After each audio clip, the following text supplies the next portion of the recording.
A few minutes into this episode, and what is Bethenny doing? Hawking her real estate. Smart. Hater or lover. The girl knows what she's doing. Use it. Use it. And I feel bad for Sonja. I always feel bad for her. Like every season, I feel bad for Sonja because I just don't think she gets it. I'm not going to say that she's not well. I just feel like she's a bit dense. And she just doesn't, she spends so much time outside of reality that it works against her. And I do feel bad that she is realizing that Ramona, no tea, no shade, has not been a good friend to her. Sonja has been a good friend to Ramona. Ramona has not given Sonja the same friendship. And she's realizing that, but yes, she's still yearning for at least an ounce of what she had with Ramona. And it's just really, really unfortunate. And props to Bethenny for calling her out on like counting Tinsley's money or anybody's money. She's just like, first of all, I don't think Scott is taking care of her. I don't, but I mean, if he is, okay. And it's just not your business. Like, you shouldn't do that. So Sonja's response to Bethenny, I agree and I disagree. Like, I'm glad that she was able to be clearer with her thoughts, because now I understand, like Bethenny does as well, but we have footage of how you treated Tinsley. You know what I mean? So she's not making these things up when she's saying how you treated her. We saw the season. You treated her poorly. You are that person who, if somebody needs something, you treat them poorly because they need you. And that's unfortunate, but there are people who are like that. You know what I mean? There are tons of people who have stayed with someone who was in a dire situation or needed to be housed and, you know, just an emergency or whatever. And that person who housed them treated them like garbage. And let's be real, Sonja, you are mad that Tinsley gave money to Bethenny, but she didn't give you that same check because you didn't care about the gift certificate. You needed coins. That's what you need to be real and honest with. So you needed the money. And she really wished that Tinsley would have given her the money, but she never said anything to Tinsley. Like, you can't get mad at people for not being mind readers, sis. I feel like every time she mentions going to make her relationship work with Scott or they're in this weird place, I'm just probably going to vomit because nobody believes it, sweetie. This is storyline. I mean, y'all worked out something. He loves you enough to go along with this storyline so that you can get a second season. Smart, but none of us believe it. You ain't break up with that man. You smart. You know you still need, even though you got an inheritance, you know that runs out quick. Don't play me. Play checkers. I sound like my grandmother. Bethenny is serving us another commercial. Listen, reality TV ain't for me. If you see me on reality TV, you can download this. I am marketing something. That's the only reason why I'm on, or I'm trying to get my family to come up if I'm like established or something like that. Only two reasons. Only two reasons. I'm selling something or I'm helping like a family member or a friend get a come up because I'm an established celebrity at this point. Talent, artists, glam, work. I don't know what's happening here. Anyway, I think it's genius. She's selling her jeans. I don't know who's going to wear those. No tea, no shade, Bethenny. Those jeans with that chain coming up the side was giving me Hot Topic clearance section. So oh sis, I don't know if those are going to be a bestseller, but you know, you might have something else that, you know, just diehard fans will buy. But I don't know if this is a good business venture. But I love that you're giving us a commercial. Use it! The Real Housewives of New York, I think it has grown to be one of my favorites. It's because this is how I want to live when I'm a bit older. You know what I mean? Like, Luann has a nice house in the Hamptons. I don't think I'll do the Hamptons. No. I don't think I'll be okay there. But isn't there a black part of the Hamptons? I don't know. Maybe I'll get like on a cusp. A diverse side. I need a diverse community. I don't know about anybody else, but I need diversity all across the spectrum, right? But I digress. I would love to do that. Have a nice house somewhere and then an apartment in the city. You know what I mean? A nice little snazzy apartment. Maybe something that has the full service as well. Like a hotel, like a Tinsley situation. Where if I don't feel like cooking, I could get room service. This is like, I see myself in these ladies, or I aspire to have a glimpse of this kind of lifestyle in my own little Nikki kind of way. But I'm just like, I will so do this. I could so see myself doing this when I get the coins. Like, it's relatable to me in my vision of myself in the future. Because, baby, it's happening. I have so much stuff to share with you guys, but I can't right now. But, baby, it's happening. Stay woke. and stick with a sister. Watch me come up. Oh, that'd be so awesome. To have like people who was watching me from the beginning to like see me later on in life. Like, I was your first subscriber. It's happening. Keep me in your prayers. I understand Luann explaining, I don't need all this apartment, right? My kids have their own apartment and it's just gonna be me by myself. I don't need all this apartment. It's New York City, sweetie. What that woman showed you is not a lot of apartment. I felt like for me, I was hearing, I can't afford this. You know what I mean? I'm a divorced woman. You know, I divorced my wealth. I gave back the Countess name, like officially. You know, she still uses it for the show, but she can't really legally use it. The Count, once she got married to Tom, and I'm telling you, if you were watching my reviews from the beginning, I was just like, girl, this is the dumbest thing. Why would you cut off alimony from the Count to marry Tom, who was a playboy? Dumb. I guarantee you the alimony that Tom probably is or isn't paying her is not even a third of what she was getting from the Count. Stupido. Anyway, for me that translate into I don't have it. Okay? So I'm not putting money on a $15 million apartment because I don't have it. Give me something in the twos. She gonna be in a Matchbox. But this is gonna be her storyline. Listen. Tell the truth and shame the devil. Still Team Dorinda on this Sonja and Dorinda issue. Like, I do agree that, you know, divorce is really hard. But I gotta agree with Dorinda. She said, I buried my husband. My ghetto family. She said, I buried my husband. You signed papers. And yes, divorce is hard. I have a very close friend who went through a divorce. And it's not easy. You know what I mean? It's a mourning. She even herself said divorce is like a death. But it's not. You know what I mean? And although I know Bethenny wants Jason dead, he's not. He's not. And you just... And although your relationship ended sour, she was still in love with this man. And he died. Big difference. And I understand her being upset about it. I don't feel like any of us are in a position to tell her to get over it or to tell her to stop talking about her husband who passed. You can't do that. You cannot do that, especially when this person is no longer on the earth. It takes people decades to mourn. My grandmother passed away a little over 10 years ago. It's still fresh, baby. It's still fresh. I loved her. I am her. Like, if I could have a picture of her, I'd probably put it up here. We're the same person. Literally. I'll never get over that. I'll never get over not hearing her voice. I still have her voice message saved. Like, you know, you just can't tell people to do something like that. When you lose a loved one, you can't compare, and you cannot tell people when it's too much. It may be too much for you. It's never too much for me. I'm never going to tire of talking about my grandmother, of missing her. You know what I mean? I still bawl like it's the first time I heard that she passed away. If I just think about it, like it's always fresh.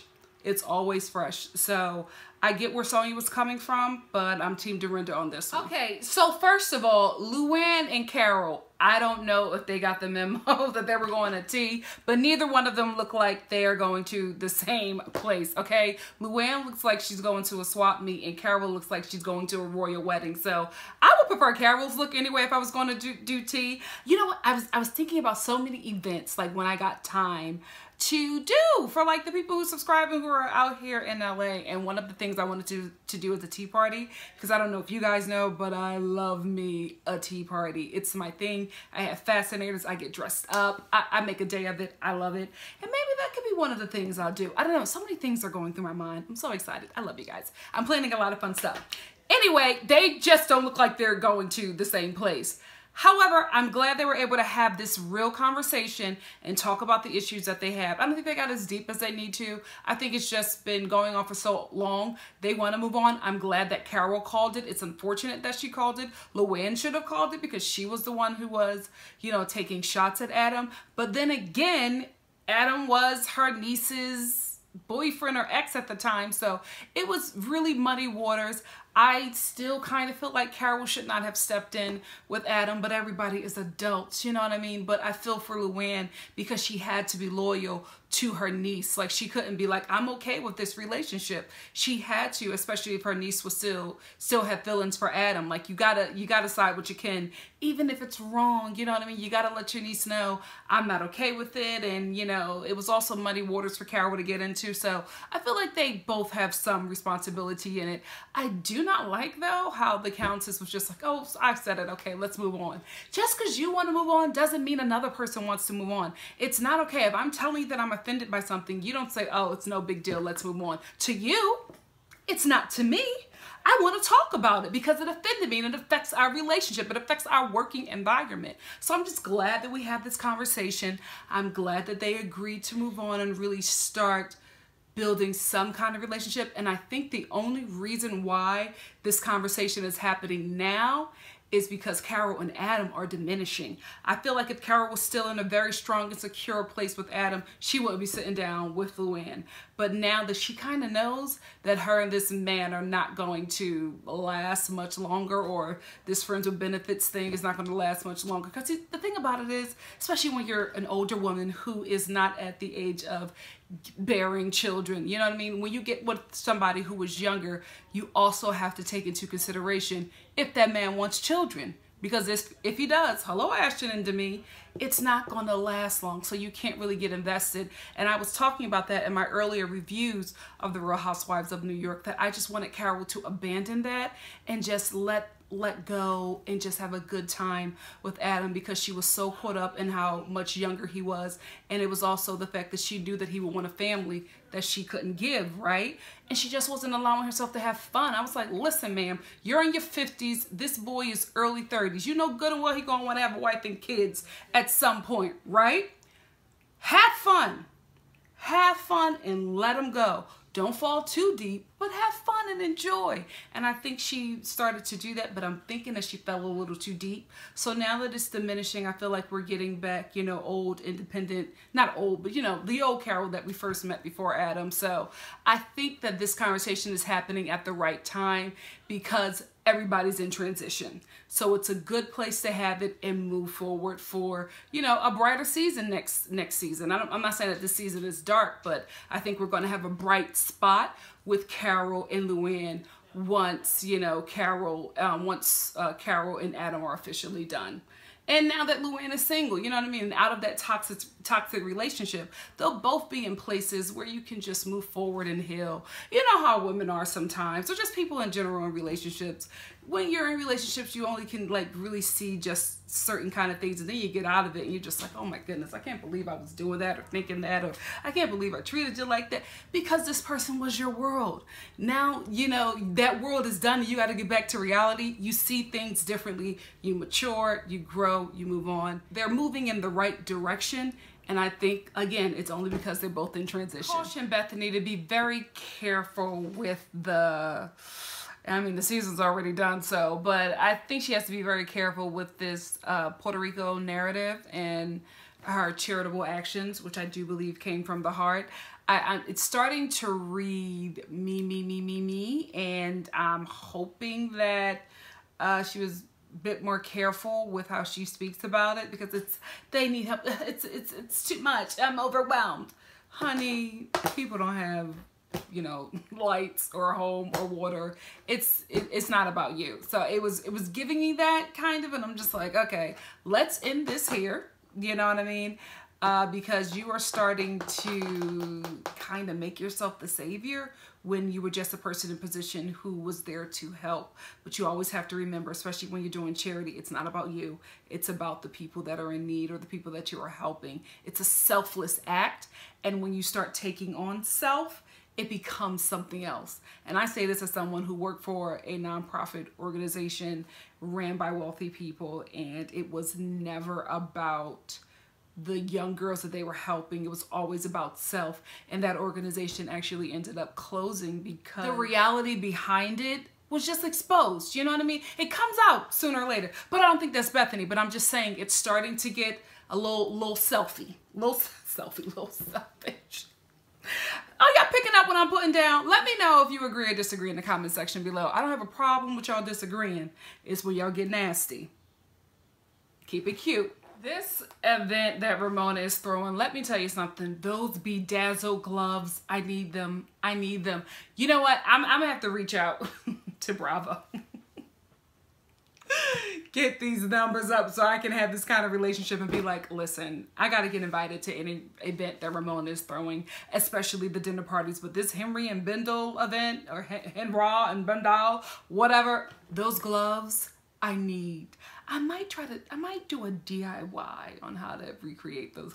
Because listen, one thing about me, if I can't afford it, I'll recreate it. Do what you got to do. Fake it until you make it. No, I don't like that. Do what you got to do until you can afford it. How about that? I'll come up with something a lot better. But yeah, I might do a DIY on those because I can't stop thinking about them. Like I saw them and I'm just like, I need them. I would look sickening in those gloves. Ugh. And you know what, Ramona, it was in very poor taste for her to invite Misty. And I think that Luann is doing a great job holding it all together. But that's gotta hurt.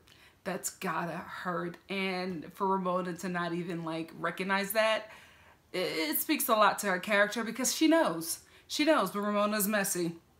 Although I'm Team Dorinda, I still think it should be acknowledged that Dorinda, in her anger, made a very inflammatory comment about Sonja cheating on her husband. And obviously that hurt her a lot because she brings it up. You know what I mean? And I don't know if that has anything to do with her actual divorce or settlement or whatever, you know, or her monies. You know, we don't know how that affected her. And for her to bring something up that was probably like some realty or a little secret in a group, you know, they only give us the surface. They don't really give us all that deep, dark stuff. They reveal to us what they want us to know. Okay, that's how all these shows are. I respect it.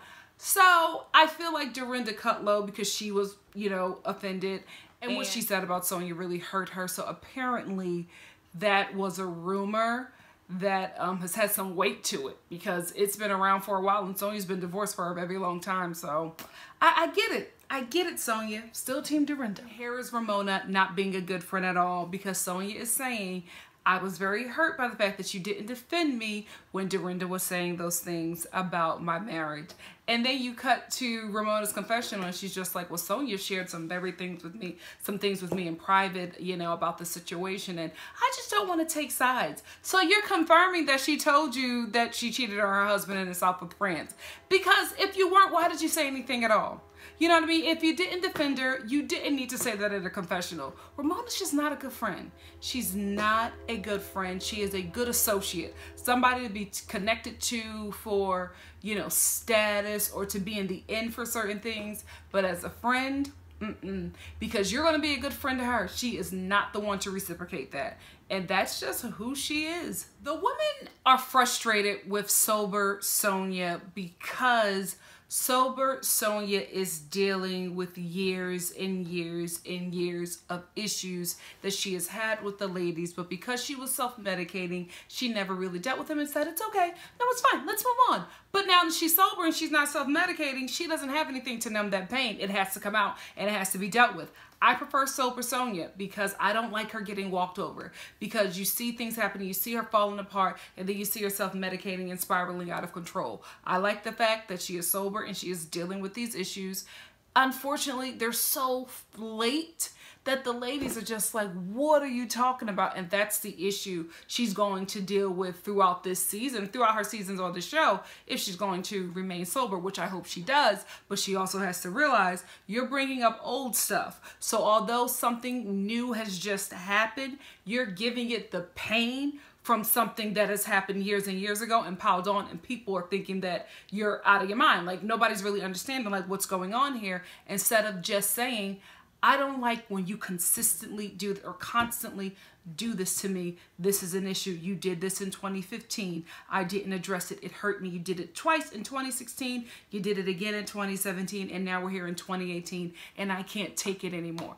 That's what Sonja needs to do. But she just does not know how to express her issues properly, and they just get lost. I think she just needs Bethenny to be like the Sonja Whisperer to like really, you know, help her navigate through all the things that she's dealing with and the people that she has those issues with, because it's important, but I see her just tanking because she just doesn't know how to explain it. So next week we get drunk Dorinda and Bethenny holding like this Puerto Rico charity trip over her head, and I'm telling you, it's going, Bethenny, I hope you were smart about the filming of this, because I'm getting something that I don't like. Then we also get a real estate agent telling Sonja the truth, or a rental agent telling Sonja the truth about this apartment, and that is exactly what I need to see. Also, Carol gets the realty about Adam.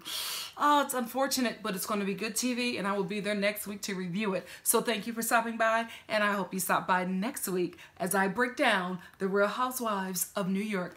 Thanks for tuning in, guys. See you soon. Bye.